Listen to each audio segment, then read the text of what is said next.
میرے اور میرے ہسبینڈ کے رشتے پہ کب اور کیسی نظر لگی اور کیا ہوا، میں ساری چیزیں آپ لوگوں کے ساتھ شیئر کروں گی، کیونکہ یہ بہت زیادہ ضروری ہے آپ لوگ کو بتانا، آپ لوگ کو سمجھانا۔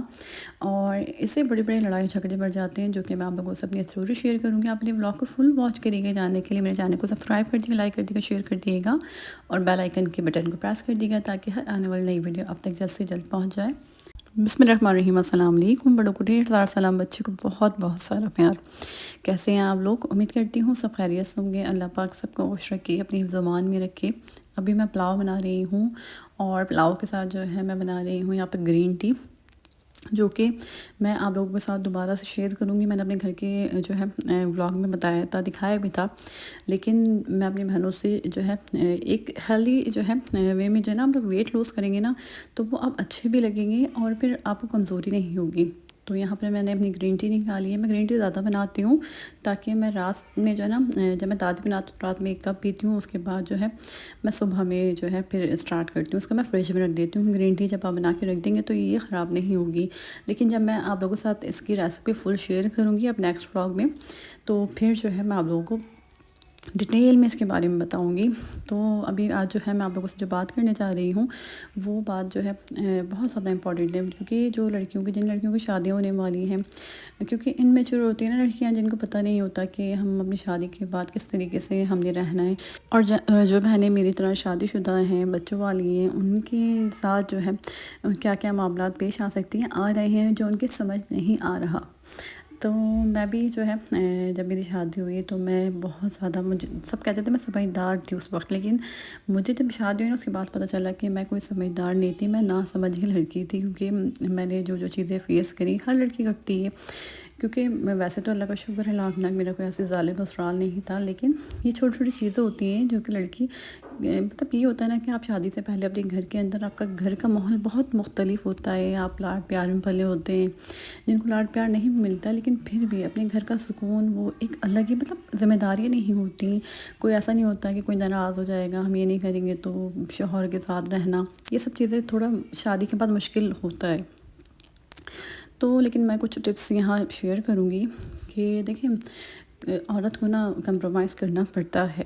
اب آج کل کی جو ہے خواتین بولتی ہیں ہم کمپرومائز نہیں کریں گے، تو پھر وہ اپنے رشتے خراب کرتی ہیں۔ جیسے میں آپ لوگوں سے جو ہے اپنی باتیں شیئر کروں گی۔ میرے ہسبینڈ نے جو ہے مطلب مجھے پسند کیا، اس کے بعد میری بھی پسندیدگی شامل ہوئی، میری پسند کی شادی ہو گئی۔ دیکھیں یہ جو ہے لو میرج بھی ہے اور ارینج میرج بھی ہے۔ لو میرج کا مطلب یہ ہوتا ہے کہ آپ ایک دوسرے کو جانتے ہیں، پتہ ہوتا ہے ایک دوسرے کے بارے میں، لیکن جب آپ کی شادی ہو جاتی ہے نا تو مجھے ایسا لگتا ہے کہ انسان کو کچھ بھی نہیں پتہ ہوتا، وہ ایک الگ ہی، جب آپ کا شوہر بنتا ہے نا وہ انسان آپ کے سامنے ایک الگ ہی شکل میں آتا ہے۔ تو اسی طریقے سے میرے ساتھ بھی ہوا، مجھے نہیں پتہ تھا کہ میرے ہسبینڈ جو ہے شادی کے بعد جو ہے اتنی دیر تک رہیں گے باہر، اپنے دوستوں کو زیادہ جو ہے اہمیت دیں گے، زیادہ ٹائم دیں گے، اور اگر میں ان کی ان چیزوں میں مداخلت کروں گی تو پھر یہ ہماری سب چیزیں لڑائی کا سبب بن سکتی ہیں، اور پھر جب جہاں لڑائیاں پیدا ہو جائیں شروع میں شادی کے، تو پھر بڑا مشکل ہو جاتا ہے وہاں پر ایڈجسٹ ہونا، اور اس کے علاوہ پھر رہنا۔ تو اس لیے جو ہے نا اسی وقت آپ جو ہے نا ان سب معاملوں کو، جو اب آپ کے شوہر لیٹ آتے ہیں تو اگر آپ پیار سمجھا سکتے ہیں تو سمجھا لیں، لیکن میں نہیں سمجھا سکتی تھی، نہ شاید مجھ میں اتنا ٹیلنٹ تھا، مجھے ایسا لگتا تھا کہ میں اگر بات بولوں گی تو میری لڑائی بڑھے گی، تو میں نے اس چیز پہ کمپرومائز کیا۔ اور میں اکیلی ہوتی تھی، رات میں اکیلی ہوتی تھی، ڈر بھی لگتا تھا کمرے میں، کیونکہ عادت نہیں تھی اپنے ساتھ، اپنے پورے جو ہے گھر کے ساتھ رہنا، پھر ان کے ساتھ سونا، بہنوں کے ساتھ، یا پورے گھر والے سب ہوتے تھے، تو اس لیے تو اکیلے کمرے میں نا مجھے میرے سسرال والے جلدی سو جاتے تھے، تو یہ سب چیزیں میرے لیے مشکل تھیں۔ اس کے علاوہ جو ہے میرے ہسبینڈ کی عادت نہیں کہ شاپنگ پہ لے کر جانا، بچوں کی شاپنگ کروانا، یا مجھے میرے گھر لے کر جانا، اور بہت ساری چیزیں نا، مطلب میں یہاں اپنے ہسبینڈ کی برائی نہیں کر رہی، میں ایک بات بتا رہی ہوں جس کی جو عادت ہوتی ہے، یہ نہیں کہ میرے جو ہے سسرال والے یا میرے ہسبینڈ جو ہے ظالم، نہیں، اللہ کا شکر ہے لاکھ لاکھ، لیکن ہر انسان کی عادت الگ ہوتی ہے اور ہمیں کمپرومائز کرنا پڑتا ہے۔ اور کچھ جو ہے کسی کے گھر میں زیادہ کھانا بنتا ہے، کسی کے گھر میں کم بنتا ہے، کیسا مطلب ہر ٹائپ، بہت ساری چیزیں عورتوں کو مجھے لگتا ہے بہت ساری چیزیں فیس کرنی پڑتی ہیں، اور پھر آپ کو جو ہے نا کمپرومائز صرف ایسے نہیں کہ آپ نے جو ہے اپنے اوپر اس وقت آپ جبر کریں، نہیں، خوشی خوشی آپ نے چیزوں کو ایکسیپٹ کر لیں گے نا اگر، تو آپ کے آگے جو ہے نا آگے کی زندگی اتنی آسان ہو جائے گی، آپ کی عادت پڑ جائے گی ان سب چیزوں کی۔ اب اچھا یہ ہوتا ہے کہ جب آپ دیکھیں شروع میں شادی کے کچھ سال تو آپ کو مشکل پیش آتی ہے، بہت آتی ہے، اور پھر اس کے بعد جو ہے میں یہ شروع سے میں اس لیے لے کے آپ لوگوں کو چل رہی ہوں تاکہ میں آپ لوگوں سے اینڈ میں جو ہے چیز شیئر کر رہی ہوں وہ تھوڑی مختلف ہے لیکن اسی سے ریلیٹڈ ہے. لیکن لڑائی جھگڑے جو ہے نا ان چیزوں کی وجوہات ہوتی ہیں جب آپ جو ہے اپنے ہسبینڈ یا سسرال کے کہنے پہ نہیں چلتے ہیں. اب میرے ہسبینڈ کو گھومنا پھرنا یا میرے خاندان میں کہیں جو شادی وغیرہ ہوتی ہیں کہیں میں نہیں جاتی. اگر جاتی بھی ہوں تو شاید میں بہت ہی قریبی رشتہ کوئی بہت زیادہ ہوگا تو میں چلی جاتی ہوں. لیکن مجھے اب ان باتوں پہ کوئی تکلیف نہیں ہوتی ہے. میرے شوہر کو میری برتھ ڈے یاد نہیں ہے یا اینیورسری یا کچھ بھی, یا مجھے گفٹ نہیں دیتے. اب ایسا لگتا ہے کہ میرے بچے کرواتے ہیں نا, ٹائم گزر گیا اور میرے بچے جو ہے بتاتے ہیں تو وہ میرے ہسبینڈ کی عادتیں تھوڑی تھوڑی وہ چینج ہونے لگی ہیں. لیکن اب چینج ہونے لگی ہیں جبکہ میری عادت پڑ چکی ہے ان سب چیزوں کی. لیکن دیکھیں اگر زندگی آپ کے سکون سے گزرنے لگ جائے نا, اس سے بڑی اور کوئی بات نہیں ہوتی. ان چھوٹی چھوٹی چیزیں سمجھیں, یہ چھوٹی چھوٹی باتیں, چھوٹی چھوٹی باتوں کو اگنور کریں. سسرال میں لڑائی جھگڑے ہوتے ہیں, ان سب چیزوں کو آپ اگنور کریں. اپنی زندگی پہ اپنی ذات پہ اثر انداز مت کریں ان چیزوں کو. اور نا پتہ ہے کیا آگے جو ہے نا, اگر آپ جو ہے لڑائی جھگڑے دوسرے نا ان چیزوں سے بہت زیادہ خوش ہوتے ہیں. آپ کا گھر خراب ہو, آپ کے ہسبینڈ سے لڑائی جھگڑے ہوں, خاص طور پہ جب کمرے سے آوازیں باہر جاتی ہیں نا تو وہ. لیکن میں نے ہر چیز پہ دیکھیں میں نے کمپرومائز کیا. میں لڑکی کو ہوں گی, آپ ان چھوٹی چھوٹی چیزوں پہ کمپرومائز کر لیں, کوئی مسئلہ نہیں. لیکن ایک چیز پہ کبھی مت کریے گا. لڑائی جھگڑا ہوتا ہے, اگر منہ سے بات آپ کے ہسبینڈ کریں تو آپ بھی جواب دے سکتے ہیں, یا تو آپ خاموش ہوں تو زیادہ بہتر ہے. لیکن اگر آپ کے اوپر ہاتھ اٹھاتے ہیں تو یہ آپ کبھی برداشت مت کریے گا, کبھی بھی نہیں. اور میں کہوں گی کہ جو لڑکی کے گھر والے ہیں جب شادی ہوتی ہے نا تو آپ اپنے بچوں کو کبھی یہ نہ بولیں اپنی لڑکی کو کہ بیٹا کہ تم مرو پٹو جو بھی ہو تم وہیں رہنا. ایسا مت مطلب کریں بچوں کے ساتھ, یہ ظلم مت کریں. میں کہتی ہوں جب لڑکی رخصت ہو رہی ہو نا تو آپ اس لڑکے کو کہیں کہ میں اپنے جگر کا ٹکڑا جو ہے تمہیں دے رہا ہوں یا دے رہی ہوں. اور یہ جو ہے اگر تمہارا دل بھر جائے نا اس سے, تمہیں اس سے محبت ختم ہو جائے تو ہمارے پاس واپس دے جانا, اس پہ ظلم مت کرنا. تو جب آپ اپنے لڑکی کی اہمیت بتاتے نا کہ ہمارے بچے جو ہیں, میری بیٹی جو ہے یہ بوجھ نہیں ہے ہم پہ, تو آپ دیکھیں کہ کبھی آپ کے داماد کی ہمت نہیں ہوگی یا کبھی اس لڑکی کی ہمت نہیں ہوگی کہ آپ کی لڑکی کے ساتھ کوئی ظلم و زیادتیاں کر سکے. یہ ہمیں اپنے بچوں کو نہیں اپنے داماد کو بتانا ہے.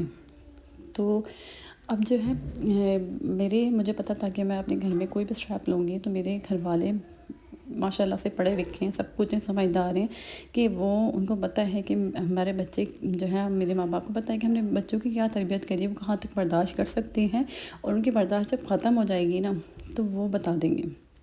تو ایسے ہی میرے ہسبینڈ اور میرا ریلیشن شپ جو ہے چلتا رہا. تھوڑی بہت جو لڑائی جھگڑے سب جو ہے میاں بیوی میں ہوتے ہیں, ایسا نہیں ہو سکتا. کوئی اگر کہتا ہے کہ ہمارے میاں بیوی میں لڑائی جھگڑے نہیں ہوتے یا ہم برداشت کر لیتے ہیں تو یہ غلط ہے. تو لیکن خیر زندگی ایسے ہی چل رہی تھی اور اللہ کا شکر ہے, شکر الحمدللہ کہ اچھی چل رہی تھی بھی چلی. لیکن اب اس کے بعد جو ہے جب میری بیٹی ہوئی, بیٹی کے بعد جو ہے نا میرے ہسبینڈ کے اندر نا تھوڑا سا بیہیویئر ان کا چینج ہونے لگا. اور مجھے سمجھ نہیں آتا تھا کہ ان کا بیہیویئر کیوں, مطلب میرے ہسبینڈ وائٹ کلر کے کپڑے پہنتے ہیں تو ان کے ہمیشہ جو ہے واش ہونے جاتے ہیں. تو یہ شروع سے تھا میں دیکھتی, اور جو ہے شرٹس ٹی شرٹس وغیرہ تو گھر میں پریس ہوتی تھی. تو لیکن جو ہے اگر ہلکا پھلکا جو ہے داغ رہ جاتا ہے جیسے, تو ان کو وہ بھی برا لگتا تھا. اس کے اوپر بھی وہ مجھ سے لڑتے جھگڑتے تھے, حالانکہ میرا قصور نہیں ہے. تو جو ڈرائی کلین کرتے ہیں ان کا قصور ہے نا. لیکن اس کے اوپر وہ مجھ سے چھوٹی چھوٹی باتوں کے اوپر لڑنا جھگڑنا نا. لیکن خیر میں نے نظر انداز کیا, میں نے بولا کہ شاید یہ ہو سکتا ہے وہ کے ساتھ ساتھ چینجنگ لاتی ہیں یا کام انسان پریشان ہوتا ہے. تو بہت ساری باتیں ایسی ہوتی تھیں کہ وہ مجھ سے ایسے کر جاتے تھے کہ مجھے برا لگتا تھا, مجھے تکلیف ہوتی تھی. اب میں آپ لوگوں سے اتنی زیادہ شیئر بھی نہیں کر سکتی کیونکہ میرا بلاگ بہت لمبا ہو جائے گا. لیکن ایک دن ایسا ہوا کہ بقرعید تھی, اور اس دن جو ہے میں باہر گئی ہوں اور مجھے نہیں پتا کہ وہ مجھے آواز دے رہے ہوں گے, سو کے اٹھے تو وہ پانی مانگ رہے تھے. اور حالانکہ ان کی ایسی نیچر نہیں تھی, لیکن پھر اس کے بعد یہ ہوا کہ میں کمرے میں آئی تو انہوں نے مجھے کہا کہ میری آواز نہیں آ رہی تھی. تو میں نے کہا باہر آواز ہی نہیں آ رہی, سب آئے ہوئے تھے. تو پانی کے لیے میں تمہیں پانی کے لیے آواز دے رہا تھا, تو میں بھی پانی لا دیتی ہوں. تو انہوں نے یہ نہیں سنا کہ میں نے بولا پانی لا دیتی ہوں, مجھے آواز نہیں. انہوں نے کچھ بھی میری بات سمجھ نہیں. انہوں نے کیا کرا, میرے منہ پہ ایک زوردار چماٹ مارا. وہ چماٹ آج تک میں نہیں بھول سکتی, اتنا زوردار تھا کہ میرے کان اور میرا منہ پورا ایسا ہو گیا لال, بہت تیز. اور میں نے ہاتھ منہ پہ رکھا اور میں سن ہو گئی, میں آپ کو بتا نہیں سکتی. وہ ایک چماٹ تھا میری زندگی کا. نہ میرے ماں باپ نے مجھے کبھی مارا, نہ مجھے میرے بہن بھائیوں نے کبھی کچھ بولا. میں بہت زیادہ لاڈلی اپنے گھر والوں کی, بہت زیادہ, کیونکہ میں سب سے چھوٹی ہوں. تو خیر یہ برداشت کرنا میرے لیے بہت زیادہ مشکل تھا، میں نے برداشت نہیں کرا یہ، میں اسی وقت جو ہے میں نے نہیں دیکھی عید ہے، اور اس کے علاوہ بھی بہت ساری باتیں ہوئی، تو میں آپ کو کٹ کر کے بتاؤں گی کیونکہ اتنی زیادہ میں جو ہے بتا نہیں سکتی۔ تو خیر پھر میں اس کے بعد جو ہے میں اپنی بیٹی کو لے کے اپنے گھر چلی گئی، اور گھر پہ گئی ہوں، اور میں نے کوئی اپنے گھر والوں سے یہ بات نہیں چھپائی، میں حالانکہ ہر بات جو ہے میرے ہسبینڈ کی لڑائی ہو کچھ بھی ہو سسرال والوں کی، میں کبھی اپنے گھر میں جا کے کوئی بات شیئر نہیں کرتی تھی، لیکن یہ بات ایسی تھی کہ مجھے اپنے جو ہے ماں باپ کو بتانی تھی۔ پھر خیر میں نے ان لوگوں سے جو ہے یہ بات بتائی انہیں، اور انہوں نے کہا کہ میرے ہسبینڈ سے بات کرنے کے بارے میں۔ خیر جب تک مجھے یہ نہیں پتا تھا کہ انہوں نے ایسا کیوں کرا نا، میں شاک تھی نا، میرے سمجھ نہیں آ رہا تھا، میں بہت زیادہ پریشان تھی کہ میں نے کیا کر لیا اپنے ساتھ۔ مجھے لگتا تھا میرا ڈیسیجن جو ہے نا وہ غلط ہے، مجھے شادی نہیں کرنی چاہیے تھی ایسے انسان سے نا۔ آپ ایسے ہی ہو جاتے ہیں جب آپ کو پتہ نہیں ہوتا کسی کے بارے میں۔ تو خیر پھر اس کے بعد جو ہے ایسے ہی ہم لوگ بات کر رہے تھے، تو میرے گھر والوں کو اس بات پہ اتنا یقین نہیں ہو پا رہا تھا کہ ایسے وہ کیسے کر سکتا ہے، حالانکہ اس کی نیچر تو ایسی ہے ہی نہیں۔ مجھے بھی یہ تھا کہ ایسے تو وہ نہیں ہے، لیکن کرا تو انہوں نے یہ نا، لیکن پھر اس کے بعد جو ہے میری بہن بہت زیادہ سمجھدار ہے، انہوں نے کہا کہ میں پوچھواتی ہوں نظر وغیرہ کوئی ایسی چیز تو نہیں ہے۔ تو ان کے اوپر جو ہے نا نظر بد آئی، نظر بھی نہیں آئی، نظر بد، جو کہ آپ کو پتہ ہے کہ اچھے رشتوں کو ختم کر دیتی ہے یہ، میاں بیوی کے رشتوں میں طلاقیں کروا دیتی ہے، کیا کچھ نہیں ہوتا نا، خبر تک میں سما دیتی۔ نظر بد تو ایسی چیز ہے، اور مجھے نہیں پتا ہمارے اوپر کس کی نظریں ایسی ہیں جی کہ وہ اتنی زیادہ جو ہے میری بیٹی پہ، میرے شوہر پہ۔ تو خیر اب لڑائی جھگڑے میاں بیوی میں ہوتے ہیں، لیکن جب کسی کو آواز سنائی نہیں دیتی نا، جیسے بیوی پٹ رہی ہو تو لوگ خوش ہو ہوتے ہیں، جب چیزیں ان کو نظر نہیں آ رہی ہوتی نا تو وہ جلتے ہیں، حسد کرتے ہیں کہ ایسا کیوں نہیں ہو رہا، ان کے بیچ میں لڑائی جھگڑے کیوں نہیں ہو رہے، تو لوگ جو ہیں پھر وہ حسد کا شکار ہو جاتے ہیں، جلن کا شکار ہو جاتے ہیں۔ تو یہی وجوہات ہوتی ہیں کہ میاں بیوی میں نظر بد وغیرہ۔ پھر ہم نے جس مولانا سے معلوم کروایا، انہوں نے مجھے پڑھنے کے لیے بتایا، پھر میرے جو ہے گھر والوں نے میرے ہسبینڈ سے بات نہیں کری بلکہ مجھے گھر پہ بھیجا، انہوں نے کہا کہ تم پڑھ کے دم کرو، دم کا پانی پلاؤ۔ پھر خیر میں نے یہ سب چیزیں برداشت کرتے ہوئے، حالانکہ میرا دل بھی نہیں تھا آنے کا، لیکن پھر بھی میں نے جو ہے کیونکہ جب میں نے نظر بد کے بارے میں مجھے پتہ چلا، تو میں نے بولا نہیں، اگر میں بھی نہیں جاؤں گی تو پھر بہت زیادہ مسئلے ہو جائیں گے، میرا گھر خراب ہو جائے گا۔ تو اس لیے پھر میں گھر پہ گئی ہوں۔ اس کے بعد جو ہے میرے ہسبینڈ جو ہے وہ کچھ نا عجیب سے سن سے رہتے تھے نا، خیر ان کے اوپر میں پڑھ کے دم کرتی تھی۔ اس کے بعد جو ہے ماشاء اللہ سے ان کے اندر چینجنگ آنے لگی، اور منزل جو ہے مجھے بتایا تھا، منزل جو ہے آپ سنا کریں یا پڑھا کریں، اگر آپ پڑھ نہیں سکتے آپ ٹی وی پہ جو ہے نا منزل لگایا کریں۔ روز صبح میری عادت ہے کہ میں منزل ضرور لگاتی ہوں، اور جو میں نظر بد کی آپ لوگوں کو بتا چکی ہوں، آپ کس طریقے سے پڑھ کے جو ہے اپنے ہسبینڈ پہ اپنے بچوں پہ دم کریں، 2 ٹائم ضرور کیا کریں، اور کیا کہتے ہیں منزل ضرور سنیں، کیونکہ یہ چھوٹی چیزیں نہیں ہیں، بڑی چیزیں، ان چیزوں کو ہم چھوٹا سمجھتے ہیں نا۔ تو میں ان لڑکیوں کے لیے یہی کہنا چاہتی ہوں کہ شروع سے جو ہے نا اینڈ تک اپنی جو ہے گھر میں منزل پڑھیں، منزل لگائیں، دیکھیں اللہ تعالیٰ کی عبادت کریں گے نا، اللہ تعالیٰ سے لگائیں گے، اور ان سب چیزوں کا خیال رکھیں گے، تو آپ کی زندگی بہت آسان ہو جائے گی۔ جو میں نے آپ لوگوں کو اسٹیپس بتائی ہیں وہ ان پہ فالو کریں۔ منزل جو ہے نظر بد، جادو ٹونا، کالا جادو، ان سب کے لیے ہے۔ تو اس منزل کو نا آپ چھوٹی چیزیں مت سمجھیں نا، ہم مطلب سب لوگوں سے پوچھ ہوتے ہیں، ایسے لوگ بھی ہوتے ہیں جو ہمیں غلط جو ہے راستے پہ لگا دیتے ہیں، تو اس لیے اپنی حفاظت کریں، خود اللہ تعالیٰ کے کلام سے اپنا خیال رکھیں، دعا میں یاد رکھیے گا۔ اللہ حافظ۔